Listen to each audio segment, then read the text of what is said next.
Hey church, happy new year and welcome to the first Tuesday tune-in of 2024. That's right, we have rung in the new year and I'm excited to see what God is going to do this year at Orchard Church.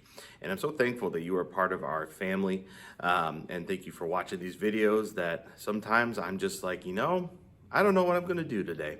But then, boom, I get an idea.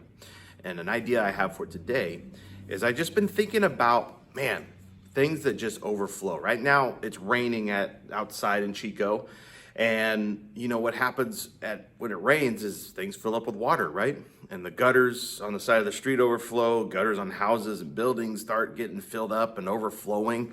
And I just started thinking, the idea of overflowing, when something is so full that it's reached its capacity that it can no longer hold, and so it just starts spilling out. And so I was thinking about this and thinking about our upcoming sermon series, and was just thinking about, what is a good thing to have overflowing in our lives? Right now, Amanda and I, we got 3 boys at home, and for me, the image behind me just beautifully states exactly what it is that I dream of overflowing. Hot coffee just flowing all over the place because we're tired. But you know what? We're all tired in some way, right? We look at the image of overflowing and look at what it is that fills up and just pours out. It's usually something that we hope is good.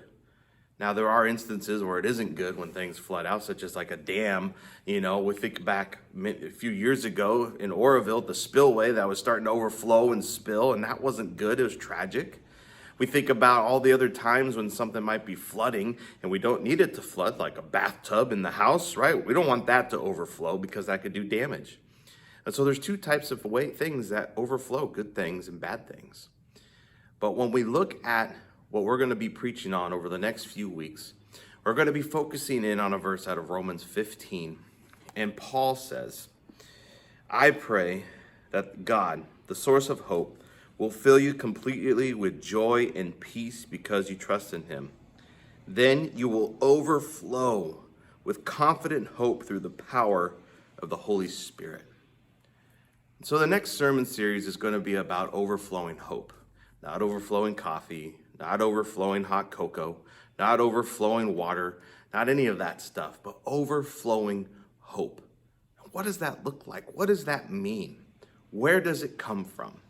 And so I invite you to start thinking and praying and pondering the word hope. What does hope mean? How do you define it? What makes hope so special? And then what we'll do is we'll open up the Bible. We'll look at what God says and help us define hope and what that looks like in our hearts and in our lives. But hey, God bless you. Thank you for tuning in. This week we have our Wednesday night Bible study at 6 o'clock at our downtown office at 825 Main Street. We will have dinner and a time of fellowship and a time of sharing a meal and a time of singing a song of worship. My prayer is that we finish the Gospel of John this week or next week. So we're getting close to the end, and then we're going to see where God leads us next. I'm excited to see what goes on there. And then also this Sunday, we'll have church at 9 o'clock at 1054 Broadway Street. That's the Chico Country Day Middle School. I'd love to have you come and join us for worship at 9 a.m. We do have Sunday school and childcare available if you want to come and bring your kiddos. It's a lot of fun and totally a great atmosphere just to come and experience what God is doing and saying. And we just want to invite you to be there. But also, we also have church on the street at 5 o'clock at the hand statues downtown at the Fred Davis Municipal Plaza in front of City Hall. We do this every Sunday, rain or shine. Been doing this for over 15 years. We're there at Church on the Street, and we have food, we have fellowship, we have prayer. Some other groups bring music and sing worship songs. Some other groups bring grocery bags. Some groups bring clothing. It's just a great time of just service and having a chance to be the hands and feet in God. So I invite you to come out and partake in that. But anyway, I just wanted to share a quick inspirational message with you today just about what we're going to be going into. And it's going to be Romans 15, verse 13. Check it out, read it, pray about it, ponder about the word hope. We'd love to hear your guys' responses in the email that I sent this in. God bless you and take care.